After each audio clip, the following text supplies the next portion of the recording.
Have you ever watched a young racing pigeon take its first flight around the loft? Full of energy, curiosity, and that bright-eyed spark, and thought, this one's going to be a champion. But then a few weeks later, you release it for its first real toss, and it never comes back. You're left wondering, was it weak? Was it scared? Did I do something wrong? If this sounds familiar, you're not failing as a fancier, you're just missing one thing: understanding that a young bird isn't a small adult. It's a completely different creature with a different body, a different mind, and a different set of needs. And the reason most young birds fail isn't because they're bad, it's because we treat them like they're ready before they're ready. Today I'm going to walk you through the real truth about young bird racing. Not the rushed race-at-all-cost mentality you see in so many lofts, but the patient, science-backed approach used by the top 1% who consistently produce winners year after year. And it all starts long before the first toss. It starts the moment they leave the nest. From day one, a young pigeon is building its entire world map. It learns the sound of your voice, the smell of the loft, the angle of the sun over the roof, the shape of the trees nearby. This isn't just getting used to home. This is imprinting the deepest form of memory. And if you disrupt this process, you weaken their foundation for life. That's why the best fanciers never move young birds between lofts during their first 8 weeks. They don't introduce them to strange birds. They don't change the loft layout. They keep everything calm, consistent, and predictable. Because chaos in the early weeks creates confusion later, especially when they're alone in the sky, trying to find their way back. Now let's talk about physical development. A young bird's body isn't ready for racing just because it can fly. Its immune system is still immature. Its muscles are strong but not endurance trained. Its bones are still hardening, and its digestive system is far more sensitive than in adults. That's why feeding young birds the same mix as veterans is a mistake.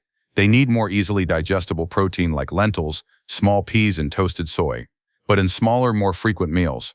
Overfeeding causes sour crop. Underfeeding causes weakness.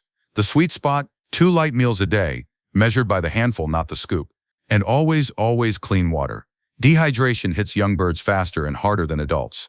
Now, socialization matters more than you think.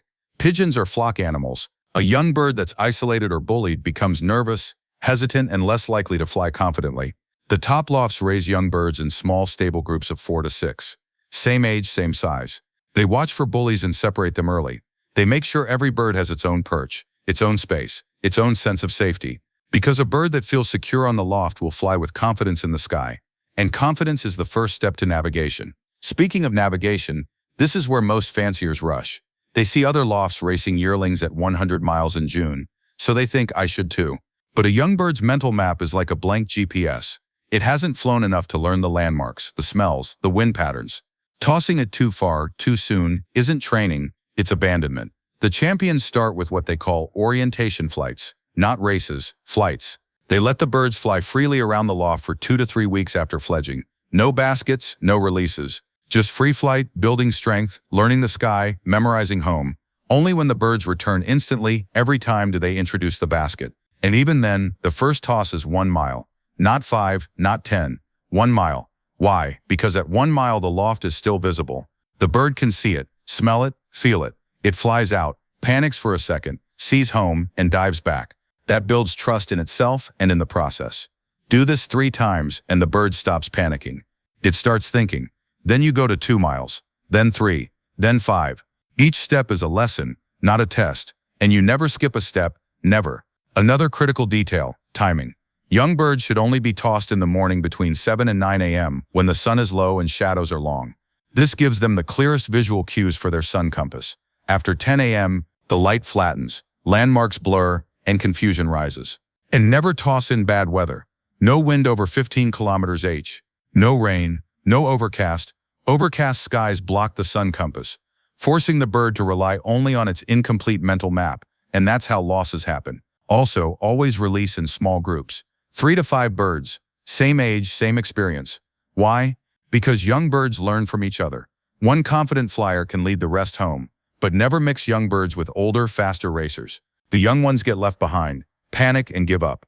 And never release a bird that's molting, sick, or stressed. A tired mind can't navigate. A scared heart won't fly home.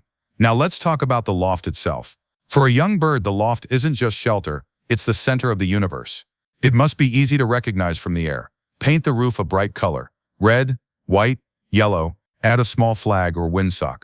Keep the area around it clear of clutter. No hanging laundry, no new furniture, no visitors standing near the trap. And inside, keep the layout simple and consistent. Same perches, same feeders, same waterers. Birds use these cues to orient the moment they land. Change them during training season, and you add confusion at the worst possible time. I learned this the hard way. 2 years ago, I repainted my loft roof between the 10-mile and 25-mile tosses. 3 young cocks vanished on the next release. I didn't connect the dots until a neighbor said, "Your roof looks different now." That's when it hit me. They didn't recognize home. After that, I never changed anything visual during racing season again. My return rate jumped from 65% to 92%. That's the power of consistency.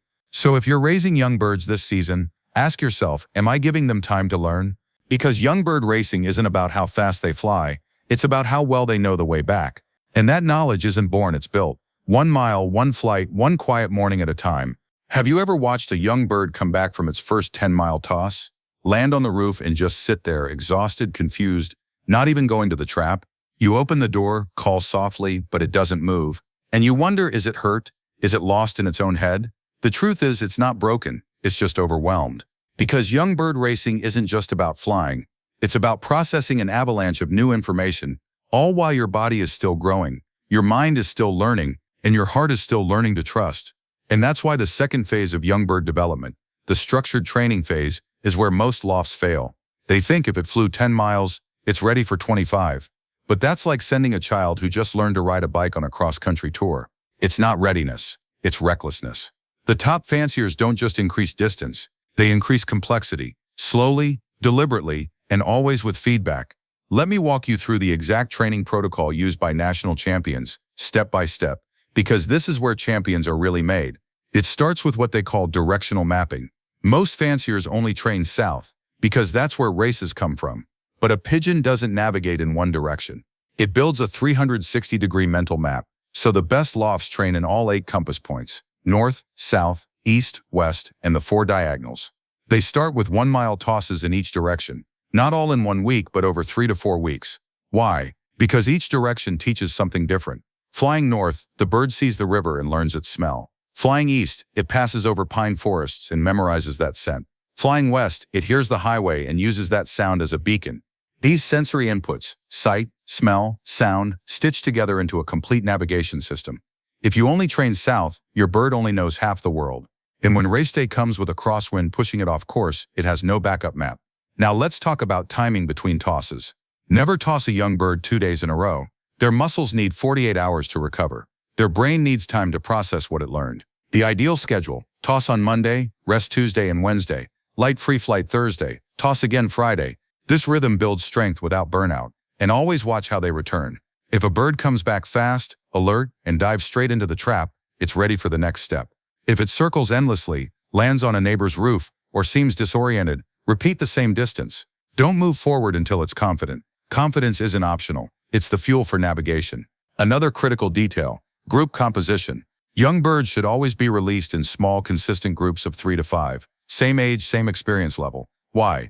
Because they learn from each other. One bird that's slightly more confident can lead the others home. But never mix a shy bird with aggressive ones. The shy one will get pushed to the back, lose sight of the group, and panic. And never release a young bird alone until it's completed at least 10 successful group tosses. Solo flight is the final test, not the first lesson. Now what about the basket? It seems small, but it matters. The basket should be clean, dry, and familiar. Never use a new or strange basket for a young bird. Let them spend time in it during loft training, eating, resting, getting comfortable. A stressed bird in an unfamiliar basket will be tense before it even leaves the release point. And at release, never rush them. Open the door, step back, and give them 30 seconds to orient. Watch how they circle. If they fly straight up and vanish, they're confident. If they fly low, erratic, or keep looking back, they're not ready. Bring them home. Better to skip one toss than lose a bird forever. Now let's talk about weather, not just rain or wind, but atmospheric pressure. Young birds are extremely sensitive to barometric changes. A sudden drop in pressure, often before a storm, can cause disorientation, even on a clear day. Always check the pressure trend before a toss. If it's falling rapidly, postpone. Also avoid high humidity. Moist air distorts scent trails, which young birds rely on heavily. The ideal conditions: clear sky, light wind under 15 km/h, stable pressure, low humidity, and never toss into headwinds over 20 km/h. Young birds don't have the muscle endurance to fight strong winds for hours. They'll exhaust themselves before they even find their bearings. Now, nutrition during training is different than during racing. Young birds need more frequent, lighter meals, high in digestible protein but lower in fat. Too much fat slows digestion and makes them sluggish. The ideal mix: 40% wheat, 30% peas, 20% barley, 10% lentils. No corn during early training. It's too heavy. Save corn for the final weeks before long races. And always offer grit and calcium freely. Their bones are still hardening and they need minerals for development. Hydration is even more critical. Add a pinch of electrolytes to the water 2 days before a toss. Not sugar, not sports drinks, but real electrolytes. Potassium, sodium, magnesium. This keeps their nerves firing sharp and their muscles responsive. And never skip probiotics. A 2021 study from Ghent University showed that young birds given probiotics twice a week had 35% higher return rates on training tosses. Their gut health directly impacted their stress resilience. Now let's address a hard truth. Some birds just aren't cut out for racing. And that's okay. Not every young bird has the temperament, the instinct, or the physical build. The top fanciers watch for signs. The bird that always lands last. The one that hides during basket time. The one that never flies with the group. They don't force it, they retire it early to breeding or rest. Because pushing a reluctant bird doesn't make a champion, it makes a lost bird. And losing birds hurts your loft's morale, your confidence, and your results. It's better to have 5 strong racers than 10 struggling ones. I learned this after losing 4 young cocks in one season. I kept thinking maybe next toss they'll get it, but they weren't getting it, they were scared. The next year I selected only the birds that showed natural curiosity, boldness, and quick trap response. I trained them slowly, listened to their signals, and never rushed. That season, 9 out of 10 returned from every toss, not because they were better bloodlines, but because I respected their limits. So as you move into the heart of young bird training, ask yourself, am I teaching or am I testing? Am I building confidence or am I creating fear? Because the difference between a lost bird and a champion isn't speed, it's trust. Trust in the loft, trust in the fancier, and trust in themselves. And that trust is built one calm morning, one short toss, one quiet return at a time. Never forget, a young bird isn't racing against others. It's racing against its own fear. And your job isn't to push it harder, it's to make the path home feel safe enough to fly. The moment your young bird steps into its first official race basket, everything changes. It's no longer just training, it's no longer just you and your loft. Now there are hundreds of birds, strange smells, loud noises, unfamiliar handlers, and the pressure of real competition. And for a young pigeon, this isn't exciting, it's terrifying. That's why the third and final phase of young bird racing isn't about flying farther or faster. It's about managing stress, reading signals, and protecting the fragile confidence you've spent months building. Because in this phase, one bad experience can undo weeks of careful work. The top fanciers know this. They don't just send their birds to every race. They choose races like a surgeon chooses tools, precisely, intentionally, and only when the bird is truly ready. First, they look at distance. Never enter a young bird in a race over 150 miles until it has completed at least 5 successful training tosses at 100 miles or more. And even then, they watch the weather like a hawk. A race into strong headwinds? Skip it. High humidity? Skip it. Solar activity high? Skip it. Champions don't race to fill a basket, they race to win, and that means knowing when not to race. Second, they prepare the bird mentally in the days before. The 72 hours before a race are sacred. No visitors, no loft cleaning, no changes to routine. The bird needs calm, predictability, and peace. They feed a light, clean mix. Wheat, barley, a touch of peas, no heavy corn or oil seeds that cause digestive heat. The night before, a full meal with a small amount of safflower for energy, but never so much that the crop is heavy at release. Race morning, almost nothing, just a few grains to settle the stomach. Because a light bird flies faster, thinks clearer, and navigates better. Now let's talk about the race itself, the release. Most fanciers assume the federation handles everything fairly, but the truth is release conditions vary wildly. Was the basket opened gently? Were birds released in small groups or dumped all at once? Was the release point near power lines, cell towers, or a large city? These details matter. That's why the best fanciers call the transport team, ask about release timing, and even check satellite images of the release site. If it's near a wind farm or high-voltage corridor, they might withdraw, not out of fear but out of respect for their bird's limits. And when the bird returns, if it returns, the real work begins. The first 2 hours are the golden window for recovery. Fresh water with electrolytes first. Let them drink for 30 minutes. Then a recovery mix: 50% peas, 30% wheat, 20% flaxseed. This rebuilds muscle, reduces inflammation, and kickstarts digestion. And always follow with probiotics in the water for the next 2 days. A Ghent University study showed this simple protocol cuts recovery time by 30% and boosts immunity during the grueling young bird season. But recovery isn't just physical, it's emotional. A bird that had a hard race chased by hawks, caught in rain, lost for hours, needs extra calm.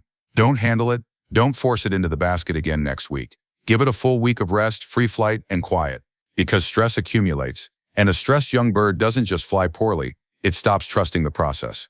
Now, what if it doesn't come back? This is where most fanciers panic or give up. But the top 1% analyze. They ask, was the distance too far? Was the weather unstable? Did the bird show signs of hesitation before the race? They keep a simple log: date, distance, weather, return time, behavior.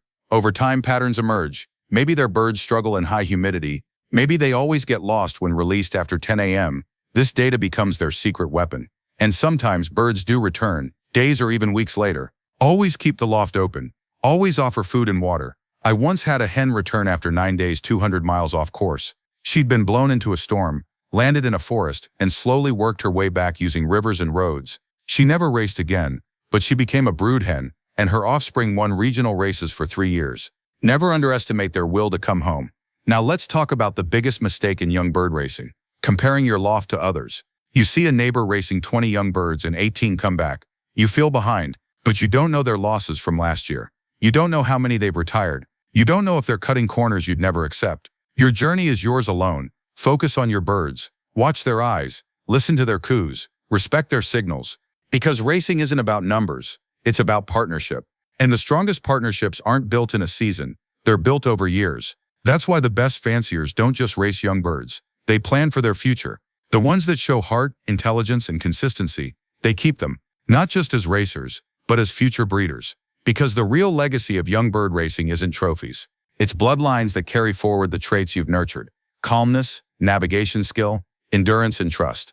I've retired more young birds than I've raced, not because they failed, but because I saw their value elsewhere. One shy cock never raced, but his daughters won 3 national prizes. A hen that got lost on her second toss became the mother of my best long-distance line. Young bird racing isn't just about who comes home first. It's about who teaches you the most. So as this season winds down, don't just count your returns, count your lessons. Celebrate the bird that came back scared but tried again. Honor the one that showed you your training gap. And thank the ones that never returned for reminding you how fragile and precious this journey really is. Because in the end, we don't race pigeons to win races. We race them to understand them. And in understanding them, we become better fanciers, better listeners, and better partners. And that's a victory no clock can measure.